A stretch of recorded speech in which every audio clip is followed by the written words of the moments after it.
When most people think about automotive-inspired timepieces, chronographs, tachymeters and lap timers would be the first things that come to mind.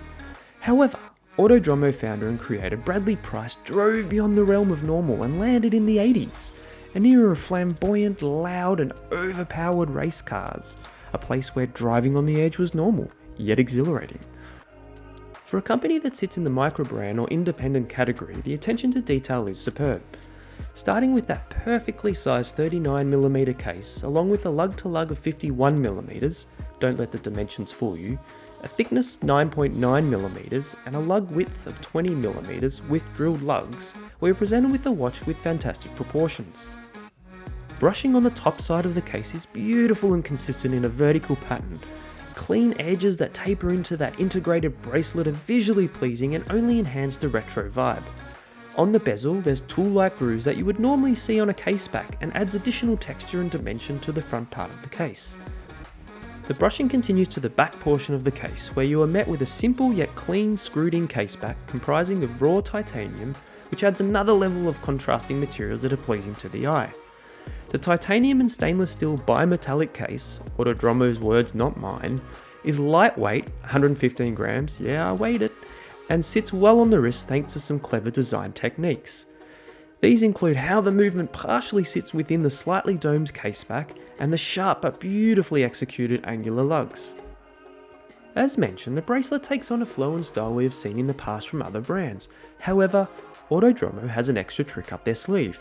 While looking integrated, this particular setup allows you to remove the bracelet via drilled lug holes and removable lugs, which makes strap changing so much easier. This is a huge bonus for chronic strap changers like myself.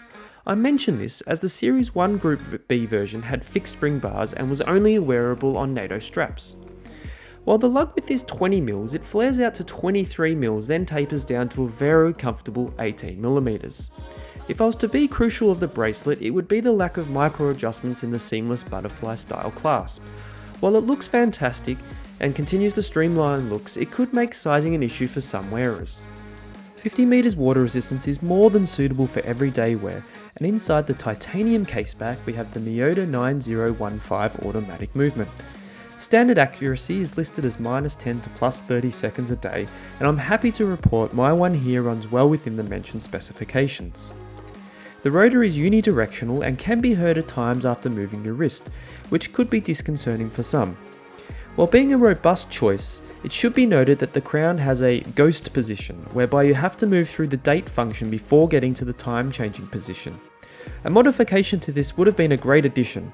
While on the crown, while signed and angular, it is far too small and makes manual winding difficult at times. On wrist, the Group B wears extremely well. The lug-to-lug of 50mm sounds long, but with those beautiful angular lugs, it certainly feels and appears to wear much smaller than dimensions may suggest. Combined with thin dimensions and titanium components, it's really hard to deny the perfect proportions. Initially, I was concerned with the colour choice, but seeing that pop of colour just appear from under a jacket or cuff is undeniably addictive and exciting. While discontinued, multiple colour options can be found for the Group B. However, I feel the orange really carries over very well with that 80s vibe. Legibility is clear and concise, although I've read online complaints about confusion of the overextended minute hand. I'm yet to suffer that confusion. The automotive inspiration is easily identified on the dial. Hands are of a needle style with the minute hand a bright solid orange, while the hour hand is hollow, creating a distinct contrast between the two. The seconds hand tracks precisely on the inner portion of the minutes track, while the raised batten indices at 5-minute increments are a nice touch.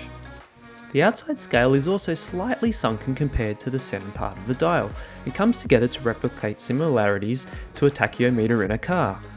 The addition of two small screws in the center of the dial along with the central black disc, which I believe is a sticker on the inside of the sapphire crystal, finishes off a very convincing rally car feel.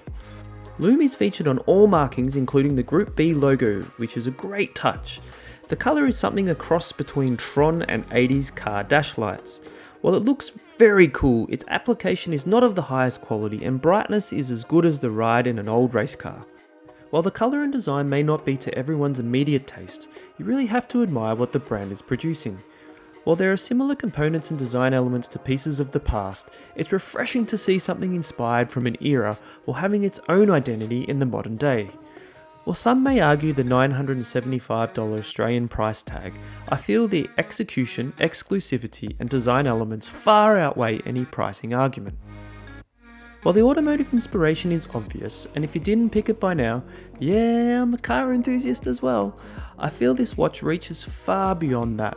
Whether you grew up in the 80s or a budding movie buff, I'm sure as soon as you strap the Group B on, you too will be transported back to a time of neon lights and the good old 80s.